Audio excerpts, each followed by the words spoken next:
네, 여야 모두 당력을 집중하고 있는 서울 강서구청장 보궐선거 사전투표가 높은 관심 속에 마무리됐습니다. 사흘 뒤에 이제 본투표가 있는데 어떤 영향이 있을지 주목됩니다. 최창현 의대 특임교수, 장성호 전 건국대 행정대학원장과 함께 전국 상황 정리하겠습니다. 어서 오십시오. 네, 안녕하세요. 이틀 동안 진행이 됐고요. 보궐선거 사전투표가 22.64%로 기록이 됐습니다. 꽤 높은 편이라고 하더라고요. 어떤 영향이 좀 있었을까요? 역대 지방선거, 어느 지방선거 보궐선거보다 높아요, 사전투표율이. 네. 근데 이제 일반적으로 예상하기를 투표율이 높으면 야당한테 유리하고 야당이 네. 유리하고 투표율이 낮으면 뭐 조직력이 좀 앞선 뭐 여당이 유리하다 뭐 이런 이제 일반론을 많이 얘기하는데 네.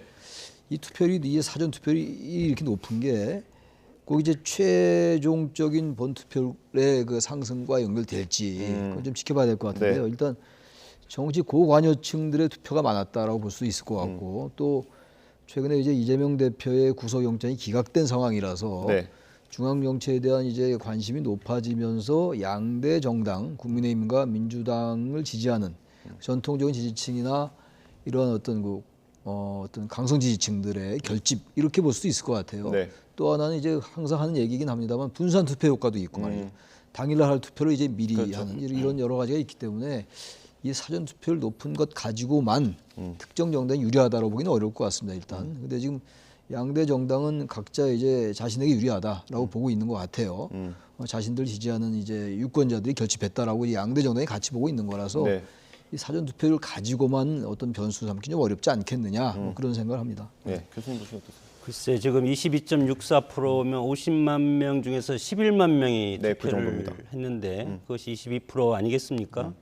그 총력전입니다 지금 여당과 야당의 총력전. 어차피 지금 윤석열 대통령 대 이재명 대표가 서로 격돌하는 그런 형식으로 돼 있기 때문에 전국의 국회의원 300명이 전부 와서 하시고 뭐 그렇다고 합니다. 예. 그리고 그 각 지역구에 있는 시의원, 구의원이 다 와서 선거운동을 해도 네. 선거운동을 할 수 있다는 겁니다. 현재 의원이기 때문에. 네.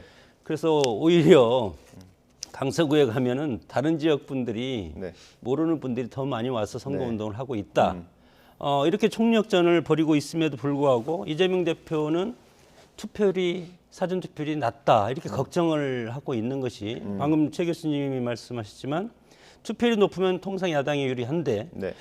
제가 보기에 22.64%면 지금 총력전 아니겠습니까? 네. 왜 총력전이냐면 내년 총선이 있기 때문에 총력전입니다 지금. 네. 그래서 20대 대선에 36.93%였습니다. 그리고 총선이 26.69%였는데 이거보다 낮기 때문에 저는 상대적으로 이걸 높다고 평가할 수는 없다.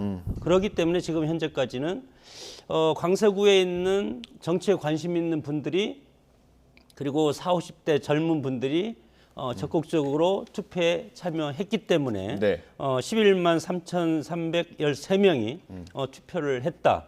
이렇게 저는 이제 판단을 하고 네. 현재까지는 저는 국민의힘과 민주당의 지금 전망이 각각 다르지 않습니까? 네. 결국은 본투표에 달려 있다고 봅니다. 현재까지 이 투표율은 저는 결코 높은 것이 아니고 그렇기 때문에 민주당도 지금 안심할 수가 없기 때문에 마지막 본투표 11일 날 선거에 훨씬 더 투표장으로 유도하는 그런 각 당의 전략이 기승을 부릴 가능성이 상당히 커졌다고 봅니다. 네. 이게 양당의 입장 그리고 좀 이 선거를 해석하는 데 있어서 좀 차이가 있긴 하더라고요. 온도차가 좀 있습니다. 국민의힘 같은 경우는 선거의 의미부여를 최대한 축소하면서도 지도부는 다 가서 지금 선거운동을 하고 있잖아요. 나름대로 의미가 있을까요? 오히려 민주당보다 국민의힘이 이 선거에 더 많은 의미를 부여하는 것 같아요. 민주당도 뭐 총력전 하기는 이제 마찬가지긴 한데 특히 이제 국민의힘이 이렇게 총력전할 수밖에 없는 게 이 지금 보궐선거가 치러지게 된 원인이 일단 국민의힘에게 있잖아요. 예. 이른바 귀책 사유가 국민의힘에게 있는 거란 네. 말이에요.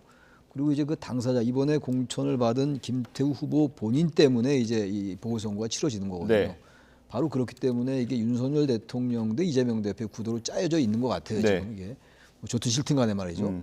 이런 상황이니까 이제 국민의힘은 이제 게다가 지금 현재 수도권에 포진하고 있는 의원이 민주당이 압도적으로 많잖아요. 현역 네. 의원들이. 그러니까 일단 강서구청 이 장 선거를 이기면 국민의힘으로서는 수도권 선거 해볼만하다라는 그런 이른바 이제 그 내년 총선의 전초전으로 인식을 하는 거죠.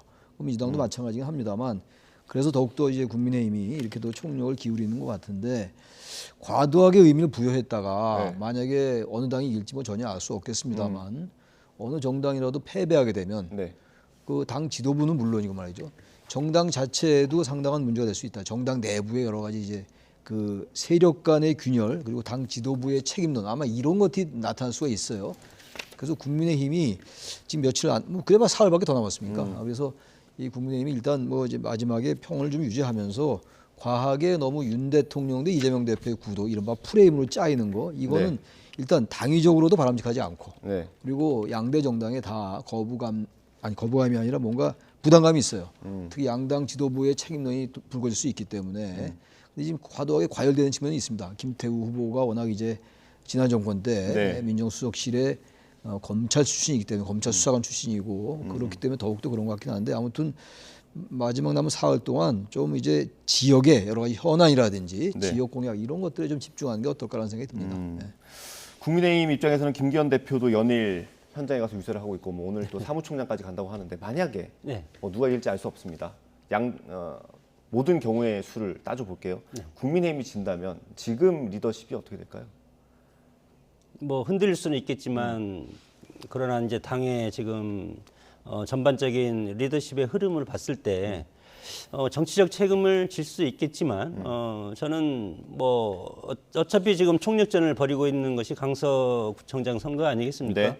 그럼에도 불구하고 전통적으로 강서는 민주당이 앞선 그런 지역이었기 때문에 지금 현역 의원도 지금 3명이 다 민주당 출신 아니겠습니까? 네. 그런 상황에서 뭐 여기에서 이제 본투표가 상당히 이제 문제인데 본투표에는 통상적으로 어르신들 60대 이상의 어르신들이 많이 나오는 네. 그런 어떤 기류가 있기 때문에 여기에 지금 국민의힘은 상당히 큰 기대를 하고 있고 그래서 총력전을 해서 만약에 석패를 한다 하더라도 뭐 대통령이라든가 네. 당의 어떤 지도 체제는 그대로 갈 가능성은 있다고 저는 생각이 듭니다.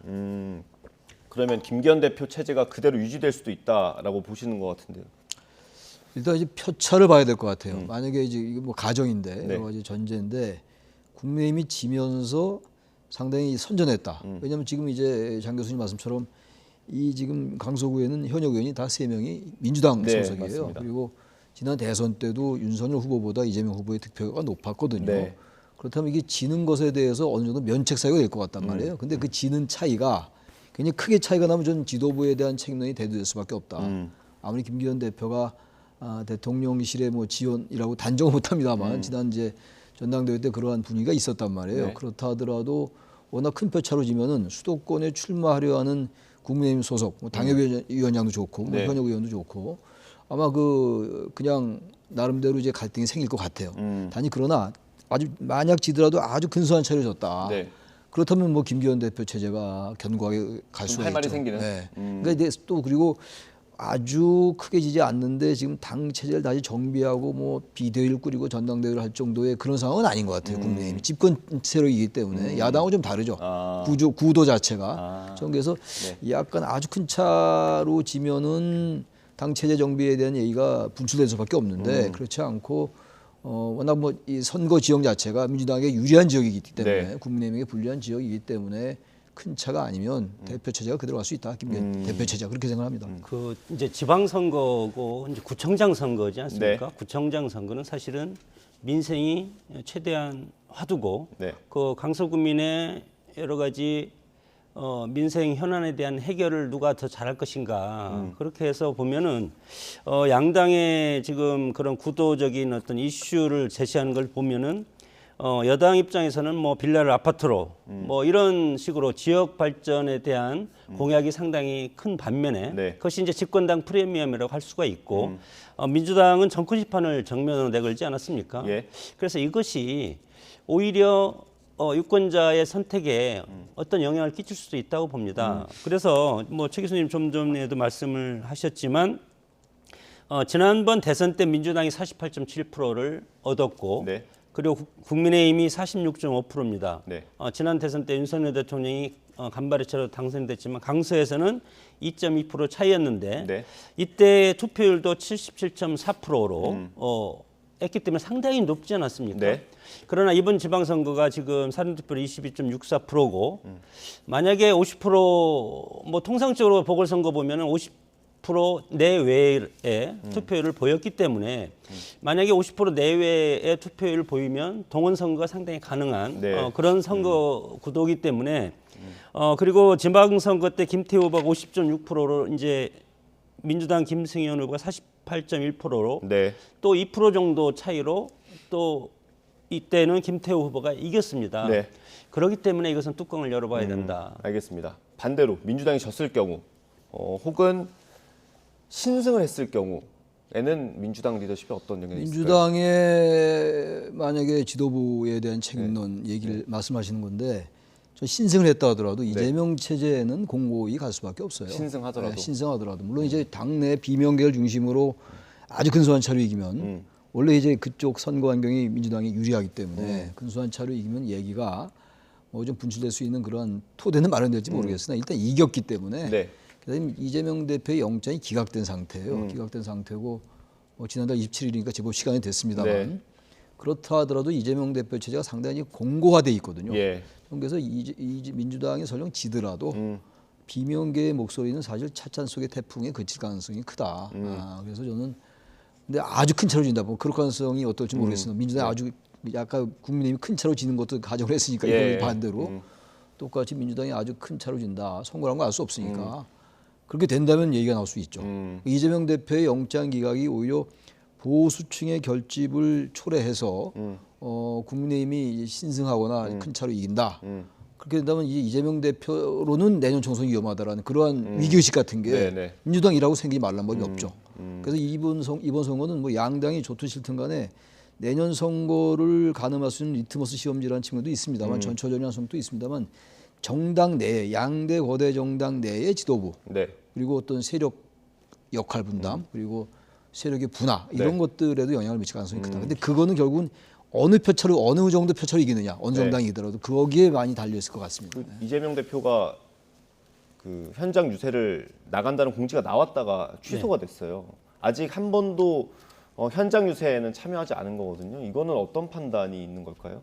뭐 건강상의 문제라고는 하는데 어떻습니까? 건강상은 이제 통상적으로 할 수 있는 뭐 건강상의 문제 있으면 본회의장에 와서 투표를 하지 않았어야 되는데 그만큼 이것을 아주 중요시하게 생각을 하고 있다는 겁니다. 이건 나갔을 때 과연 뭐 국민의힘에서 지금 얘기하고 있는 사법 리스크가 진교훈 후보와 어떤 경찰청 차장인데 이것이 오버랩이 돼서 지금 잘 나가고 있다고 생각하는 그 지역 현장의 판세를 본인이 가서 이것을 다시 먹칠할 수 있다 이런 판단도 있을 것 같고 아니면 그렇기 때문에 지금 가봤자 본전이라는 네.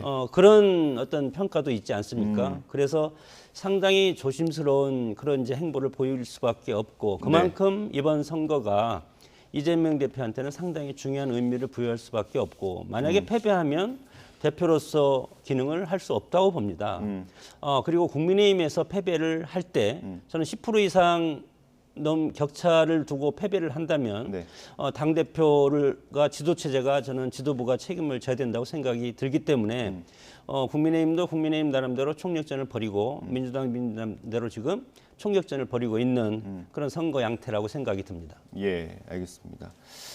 국민의힘에서도 이제 이준석 전 대표가 지원 유세를 와야 된다라는 목소리가 있는데 뭐 단칼에 거절을 했더라고요. 이건 어떻게 보세요? 뭐 이준석 대표로서는 이제 설령 선거 지원에 나서서 이긴다 하더라도 국민의힘의 이제 그동안 특히 이제 집권 세력의 핵심들의 기류로 볼 때 기류나 여러 가지 경로 의존성에 비추어 볼 때 별로 정치적으로 자신한테 유리하다고 생각하지 않는 것 같아요. 근데 이렇게 선거에서 비판적인 목소리를 내고 우리가 질 거야, 몇 프로로 질 거야 이렇게 얘기하는 게 저는 다음 공천에서 그 불이익을 받을 수 있는 명분을 계속 쌓아주는 거 아닙니까? 저는 이준석 전 대표가 명분 축적을 하고 있는 것 같아요. 일부러? 네, 어차피 뭐 출마한다 하더라도 국민의힘의 공천으로 출마하기는 어렵다라고 생각하는 것 같고 이게 사실 이준석 전 대표가 이제 당 지도부, 당의 핵심, 이제 권력의 핵심과 불화를 빚을 때 했던 예상 중에 하나가 선거가 다가와서 국민의힘이 좀 선거가 어려워지면 이준석 전 대표가 투입이 돼서 네. 무당층이나 중도층을 견인하면 네. 나름대로 이준석 전 대표에게 길이 열릴 거다 이런 전망들도 했었어요. 근데 지금 보니까 이준석 전 대표는 그러한 전망에 힘을 실지 않는 것 같아요. 설령 그 말했잖아요. 이준석 대표가요. 이기더라도 만약에 큰 표차를 못 이기면 이준석이 왔기 때문에 큰 표차를 못 이겼다. 큰 표차를 이길 수 있는데 네네. 이런 얘기를 했더라고요 이번에. 그렇다면은 이준석 전 대표가 보기에는 자신이 지원하는 게 자신하고 아무 연관이 없다고 보는 것 같아요. 그러니까 이미 이제 내년 총선에 출마를 하더라도 국민의힘의 공천이나 국민의힘의 지원을 힘입어서 출마할 생각은 이미 접고 있는 게 아닌가. 그러한 하나의 명분 축적이라고 생각합니다. 알겠습니다. 선거 얘기는 여기까지 하고요. 본투표가 이제 사흘 뒤에 있습니다. 유권자분들은 본투표 날 다시 투표를 하실 수 있으니까요. 그날 소중한 한 표 행사하시면 되겠고요. 청문회 얘기를 좀 해보겠습니다. 윤석열 대통령이 신원식 장관, 유인촌 장관을 임명했습니다. 신원식 장관은 인사청문회 이후에 국회에서 그 표결하지 못했죠. 그 인사청문 요청안이 표결을 하지 못했고요. 유인촌 장관은 표결을 해서 일단 적격, 부적격 의견을 다 담아서 국회에서 통과를 시켰습니다. 이건 어떻게 봐야 될까요? 18번째 국회 동의 없는 장관 임명입니다. 우리 정치가 뭐 협치 실종 이것은 뭐 현 정부뿐만 아니고 과거에도 계속 양극화된 양극단적인 정치를 하기 때문에 네. 협치, 통합 이런 것은 말뿐만 협치 통합이지 국회의원들의 자기 그릇 감싸기, 네. 자기 그릇 챙기기에서 한 번도 앞으로 나간 적이 없다고 봅니다. 네. 점점 더 악화되고 있기 때문에 청문회 같은 것은 정책 질의에 순기능이 있어야 되는데 네. 뭐 정책 질의 뭐 기억나는 게 있습니까? 있었지만 저희가 못 잡아냈을 수도 있습니다. 예. 뭐 거의 없다고 뭐 생각하고 있다는 것은 뭐 장관 후보자가 처음에 선서하고 그리고 자신의 뭐 그런 간단하게 발표할 때 네. 그때만 정책적인 걸 하고 그 다음에는 다 뭐 극단적인 그런 뭐 사생활이라든가 과거에 경력에 대해서 여러 가지 비판적인 그런 것을 내놓고 이제 마타도가 상당히 이제 기승을 부리는 네. 그런 거기 때문에 문재인 대통령 때는 34명입니다. 네. 34명이 청문 보고서를 채택하지 않았음에도 불구하고 여야 합의가 안 됐음에도 불구하고 대통령이 임명을 했고 네. 윤석열 대통령은 지금 국방부 장관이 18번째고 네.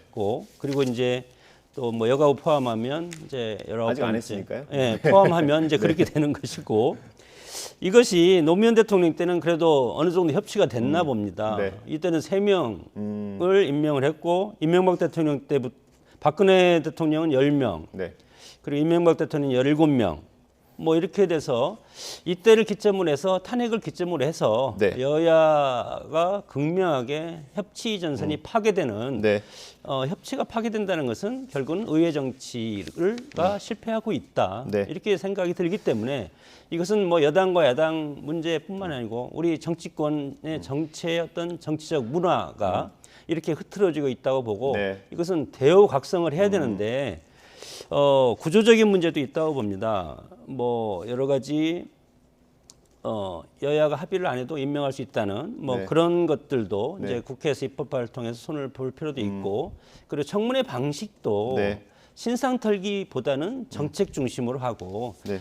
위법적인 것은 사정기관을 통해서 사전에 거르는 네. 그런 유럽식 그런 청문회 제도를 도입하는 것이 좋은데 알겠습니다. 결국은 이것이 다 국회에서 처리되는 것 아니겠습니까? 네. 그렇기 때문에 국회에서 처리를 하지 않고 있기 때문에 네. 국회의원들의 직무유기로 저는 네. 마지막에 책임을 돌리고 싶습니다. 네, 그 단어가 아까 제가 생각이 안 났어요. 인사청문 경과보고서. 네. 그게 갑자기 생각이 안 났습니다. 그러니까 유인촌 장관 같은 경우는 인사청문 경과보고서에 여야가 각자 의견을 담았죠. 적격, 부적격 담아서 통과를 시켰고, 저 신원식 장관 같은 경우는 그 경과보고서 채택이 안 된 겁니다. 그래서 윤석열 대통령이 다시 한번 요청을 했고 그 이후에 임명을 했습니다. 지금 장관 후보자 3명을 지명을 했고 하나 남은 게 지금 김행 여가부 장관 후보자입니다. 뭐 청문회 과정에서 갑자기 나가버려가지고 청문회가 이게 마무리된 건지 안 된 건지도 잘 좀 애매한 상황인데 이건 어떻습니까? 윤석열 대통령이 다시 요청을 하고 임명까지 강행을 할 거라고 보세요? 글쎄요, 뭐 예상하기 좀 어려운데요. 네. 청문회 도중에 나간 건 아니고 청문회가 이제 정회가 되고 예. 다시 이제 속개될 때 안 들어온 거죠. 뭐 네. 그게 그거일 수 있는데 뭐 그게 그 얘기죠. 아, 정확한 표현이십니다. 예. 그게 뭐 중요한 건 아닙니다. 예. 제가 말씀드리는 거고. 근데 하여튼 김행 후보자도 여러 지금 흠결이 좀 있긴 있어요. 뭐 저기 백시 신탁 주식 뭐 그 파킹이다 이런 단어가 네. 나올 정도인데 그래도 속개가 됐을 때 들어왔어야 되죠. 이제 뭐 김행 후보자나 국민의힘 측에서 볼 때는 민주당의 공세가 과도하다. 네. 뭐 그렇게 판단했을 수 있는데 그래도 끝까지 청문회 치렀어야죠. 그래야지 대통령 윤석열 대통령도 대통령실에서도 다시 청문 보고서 다시 요청할 수 있는 명분이 생길 거 아니겠어요. 네. 근데 지금 그렇지 않고 국회 청문회 자체를 마치지 못한 거란 말이에요. 그렇다면 다시 여야가 합의를 해서 청문회 날짜를 잡고 이러기가 쉽지 않을 겁니다. 아마 의사 일정 합의하기가 쉽지 않을 예. 거예요. 그렇게 된다면 청문 보고서가 채택되고 안 되고 문제가 아니라 청문회 자체를 못 마친 것이기 때문에 정부 입장에서 볼 때는 이거 명분이 약한 거 아니냐. 그래서 김행 후보자를 임명을 안 한 거잖아요. 지금 그렇잖아요. 임명했을 가능성이 커요. 절차상으로는 사실 대통령이 한 번 더 요청을 한 다음에 할 수 아니, 있습니다. 그러니까 예. 요청할지 안 할지 모르는 거죠. 그렇죠. 네. 아직 요청 안 한 거니까 요청을 한다면 뭐 임명하는 것이고요. 만약 요청을 안 한다면 그건 이제 임명 쪽에서 멀어지는 거겠죠. 그건 좀 며칠 지켜봐야 되는데 결국은 김행 후보자로서는 지금 어쨌든 뭐 상당히 어려운 입장에 있는 게 아니냐 이렇게 네. 생각이 듭니다. 이게 그 여러 방송에 나오는 보수 진영의 인사들도 이건 너무 부적절했다라고 비판을 하더라고요. 그럼에도 불구하고 임명할 수도 있겠다라는 기류를 설명을 해주거든요. 어떻게 보세요? 11일 날 이제 보궐선거일이기 때문에 네. 11일까지는 선거의 악재가 될 수도 있다. 이제 이런 판단이 들고 아. 그런 상황에서 대통령실에서는 지켜보겠다. 그러니 그 뭐 퇴장을 해서 안 들어왔다 하더라도 이 처벌 규정이라든가 뭐 그런 건 없습니다. 사실 네. 규정상에는. 그래서 이제 그런 것들을 보안 입법을 해야 된다는 그런 제기도 하고 네. 청문회라는 것은 국회가 주도를 하고 뭐 법에 규정된 건 아니겠습니까? 국회라는 것은 국민의 대표 기관이고 국민을 대신해서 하는 것인데 나가서 정회 때 나갔다가 저는 다시 들어왔어야 된다고 생각이 듭니다. 예. 그러니까 후보자라도. 뭐 김행 장관 후보자가 그동안에 정치권에 오래 있었고 청와대에도 근무를 했었고 그런 상황이기 때문에 정치를 누구보다도 잘 알고 하지만 이것은 국회의원을 상대로 하면 뭐 신상털기하고 계속 정책과 관련 없는 걸 계속 따지니까 사실은 이것을 뭐 몇 날 며칠 몇 주 동안 이거에 대해 스트레스를 받은 것은 사실인데 네. 그럼에도 불구하고 인내심이 필요한 자리가 아닌가. 그래서 그 부분에 대해서는 뭐 비판을 받을 수밖에 없다고 생각이 듭니다. 그러나 이제 이것이 대통령 입장에서는 과연 뭐 이것을 정말 위법한 것으로 볼 것이냐, 그리고 국민들의 인식이 어떨 것이냐, 그걸 이제 판단을 할 것이고, 그런 다음에 이제 재송부 요청을 해서 안 되면 뭐 저는 임명할 가능성이 상당히 큰 인사다. 그렇게 저는 판단이 듭니다. 알겠습니다.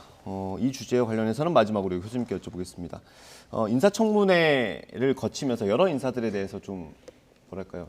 1차적으로 거를 수 있는 부분들이 계속 문제가 되고 있지 않습니까? 주식과 관련된 부분. 그렇죠. 그래서 한동훈 장관의 어떤 책임론도 좀 얘기하는 분들이 있는데 그거에 대해서 어떻게 생각하세요? 아까 우리 장 교수님도 이제 청문회에 여러 가지 문제점을 지적을 했는데 뭐 여러 명이 지적하는 게 저도 말씀을 많이 드렸는데 이런 식의 청문회는 별로 의미가 없습니다. 그리고 이제 충분히 거를 수 있는 것. 우리 장 교수님 말씀처럼 청문회에선 좀 역량이나 능력이나 정책 이런 게 좀 주를 좀 물론 이제 개인적인 검증도 있을 수가 있어요. 네. 근데 이게 너무 이제 과도하게 개인적인 문제로 가다 보니까 그런 흠결이 있는 인물을 내정하지 말았어야 되는 거 아니냐 이런 지적은 계속 있어 왔어요. 네. 어느 정권에서나. 근데 이번의 경우도 마찬가지입니다. 예외가 아니고 그렇다면 이번에 한동훈 법무 쪽에서 충분히 챙길 수 있는 것들, 뭐 이 기초적인 지식이나 기초적인 검사, 조사만으로도 충분히 할 수 있는 것들이 누락된 거란 말이에요. 이런 부분들에서 나올 수 있겠죠. 그런데 그렇다고 뭐 이 부분을 가지고 뭐 대통령 야당이 뭐 탄핵을 할 수도 없는 노릇이고 또 그래서 저는 결국은 청문회 제도를 좀 바꿔야 되는데 바뀔 가능성이 거의 없잖아요. 뭐 네. 2002년도인가 그때 청문회가 2000년도인가로 기억하는데 청문회가 도입되고 난 다음에 이 청문 대상이 계속 확대돼 왔거든요. 예. 그만큼 청문회의 중요성은 다 인식이 돼 있는 겁니다. 그럼에도 불구하고 청문회는 점점 무력화되고 있고 거의 반비례하고 있는 상황이거든요. 예. 문재인 정부 때도 그렇고 지금 정부도 그렇고 18명, 34명이 뭡니까? 그렇다면 국회의 인사청문이라는 것 자체가 의미가 없어지는 거거든요. 네. 그 정도에서 이번의 경우도 3명 아닙니까? 이번에 이제 예. 내정한 분이 이제 2분은 임명이 됐고 한 분이 남았는데 국회의 생각이라든지 여당 내에서도 비판의식이 좀 있는 것 같긴 해요. 네. 여러 여론을 좀 두루두루 살펴가지고 올바른 판단했으면 좋겠다는 생각을 합니다. 네. 알겠습니다. 청문회 무용론이 계속해서 불거져 나오고 이 제도를 어떻게 고쳐야 될지 그런 부분도 좀 토론이 필요할 것 같습니다. 네, 마지막 주제 짧게 다뤄보겠습니다. 문재인 정부 시절에 청와대에서 정책실장을 맡았던 김수현 전 실장이 책을 최근에 냈고요. 그 책을 이제 문재인 전 대통령이 언급을 하면서 여러 부동산 정책에 대해서 얘기를 했습니다. 2019년까지는 우린 좀 선방을 했던 편이지만 이후 너무 환경이 안 좋았다 뭐 이런 취지더라고요. 어떻게 보셨어요? 글쎄 전직 대통령 입장이라든가 정책실장 입장에서 본인의 치적을 본인이 평가하는 것은 저는 뭐 정권이 끝났기 때문에 부적절하다고 생각이 듭니다. 그것은 역사라든가 전문가들한테 맡겨둬야 될 것이 아닌가. 그러나 이것도 보면은 지금 뭐 현 정권이 과거 정권을 재단하듯이 그렇게 이제 비판을 하는데 그거에 대한 반작용이라고 이제 생각이 들고 그럼에도 불구하고 그동안 뭐 대통령직을 하면서 본인의 혼신임을 다해서 했을 것 아니겠습니까? 네. 그러나 사회경제적 위기는 항상 있을 수밖에 없고 결국은 대통령의 성공과 실패는 사회경제적, 특히 경제적인 위기를 어떻게 극복하냐. 그것이 국민의 먹고 사는 문제와 직결되고 먹고 사는 문제 중에 가장 핵심적인 것이 의식주입니다. 그래서 의식주 중에서도 우리가 의과 식은 어느 정도 잘 사는 나라의 발열에 있기 때문에 그러나 결국은 나머지는 주택 문제가 네. 가장 핵심적인 것 아니겠습니까? 그렇기 때문에 세계 역사를 보더라도 2008년 서브프라임 모기지론 이것도 결국은 유동성 위기에서 오는 겁니다. 돈이 얼마만큼 정부가 풀어주냐 안 풀어주냐. 그래서 미국발 경제 위기도 여기서 왔고 그래서 우리도 코로나19가 딱 되면서 금융성 위기가 온 건 사실입니다. 네. 그래서 이것을 은행에서 지급불능 상태가 되나 아니면 우리 국민들이 지급불능이 되거나 그러면 부도나 파산이 되지 않습니까? 그래서 이 유동성 위기라고 하는데 결국은 공급 부족이라든가 세금 문제가 아니고 유동성 과잉 탓이다. 이렇게 하는 것도 본인 입장에서는 정책실장 입장에서는 그렇게 할 수 있겠지만 결국은 저는 공급 문제가 가장 핵심적인 것이고 그러면 공급 문제를 왜 해결을 못했냐 이것을 우리는 따져야 되는데 현 정부 입장에서는 공급 문제 실패했다. 아니다. 이것은 유동성 문제다. 돈이 너무 많이 풀려가지고 이렇게 된 것이다. 그렇기 때문에 결국은 이 주택 가격 하락에 따른 유동성 불안 네. 이것으로 이제 평가를 본인들은 하는데 네. 그것은 현 정부가 평가를 하든 아니면 전문가들이 평가를 하든 그런데 맡겨놔야 된다고 생각하고 근본적인 것은 우리가 집 없는 서민들이 집을 가질 수 있게 전세 사기 지금 많이 나오지 않습니까? 그럴 때는 그런 것은 결국은 공급의 문제가 가장 중요하다고 생각이 듭니다. 알겠습니다. 교수님 마지막으로 한 2분 남았습니다. 저는 뭐 부동산 전문가가 아니기 때문에 거기에 대해서 자세하게 말씀을 안 드리겠는데 정치적으로 풀어주시면 정치적인 됩니다. 건데 결국은 과연 그러면 지금 문재인 대통령이 평가했지 물론 그렇게 얘기도 했어요. 정책에서 실책과 실기가 있었다라는 말씀도 했는데 국민 일반이 볼 때 문재인 정부 때 가격이 많이 올랐거든요. 그렇다면 결국은 정치인은 전직 대통령이 됐건 현직 대통령이 됐건 정치인은 국민 일반과 공감을 가져야 되거든요. 이런 면은 제가 볼 때 물론 맞는 말씀도 있어요. 맞는 얘기도 있습니다만 우리 일반 국민이 볼 때 문재인 정부 때 가격 차도 많이 벌어졌고 그러니까 이게 단순하게 이 부동산 가격이 오른 것도 중요합니다만 지역에 따라서 이 격차가 많이 나거든요. 같은 서울에도 강남하고 강북하고 차이 많이 나는 게 현실 아닙니까? 네. 그런 것들에 대한 지적이 별로 없는 것 같아요. 그러다 보니까 여권에서 비판을 하는 건데 저는 뭐 여권에서 비판도 비판대로 하는 겁니다만 적어도 일반 국민 일반과 공감할 수 있는 그러한 정책, 정치적 발언을 하는 게 맞다. 너무 과도하게 지난 정권의 수석이었다 해서 이렇게 자꾸 추천하고 이러면 추천하면 뭐 자유입니다. 할 수 예. 있습니다만 지난 정권에서 부동산 가격이 많이 오른 게 사실이고 거기에 대한 어떤 뭐 잘못된 걸 지적하는 게 차라리 낫지 않았을까. 정치적으로 그렇게 생각합니다. 예, 알겠습니다. 오늘 말씀은 여기까지 듣도록 하겠습니다. 최창열 영인대통령 교수, 장성호 전 건국대 행정대학원장과 함께했습니다. 수고하셨습니다. 예, 고맙습니다.